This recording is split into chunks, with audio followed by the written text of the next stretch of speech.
Millions of Americans depend on insulin to fight diabetes. That is the 7th leading cause of death in America. But with skyrocketing prices on the drug, many find themselves having to dangerously cut corners with their dosage. Fox 8's Alex Stokes shares a new investigation from Congress that explains why those prices are so high. Insulin has become one of the most essential drugs in a nation plagued by obesity. But a new bipartisan investigation out of the U.S. Senate shows prices have soared because of dealings between the companies that make the product and the middlemen called pharmacy benefit managers who control its distribution. This report just shines a light on how outrageous the whole process has been to skyrocket these prices. State Senator Nikki Antonio co-introduced legislation last year that would cap the cost of insulin in Ohio.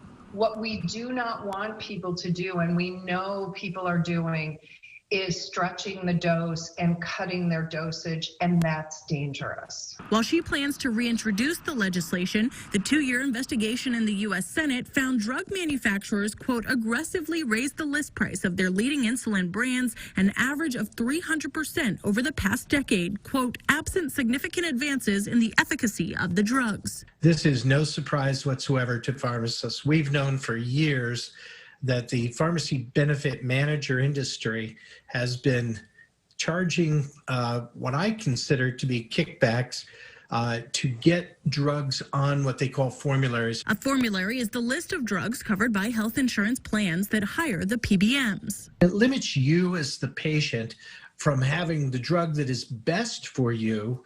What you're getting is the drug that the largest money is being exchanged in the background. Ohio Pharmacist Association Executive Director Ernest Boyd says the report is still important. But there's a difference, or can be, when a congressional committee pays attention to it and if they take action. In statements, Senators Sherrod Brown and Rob Portman, who both sit on the Finance Committee, praised the bipartisan effort. We have to be careful what the solutions are. I like a solution that hits advertising.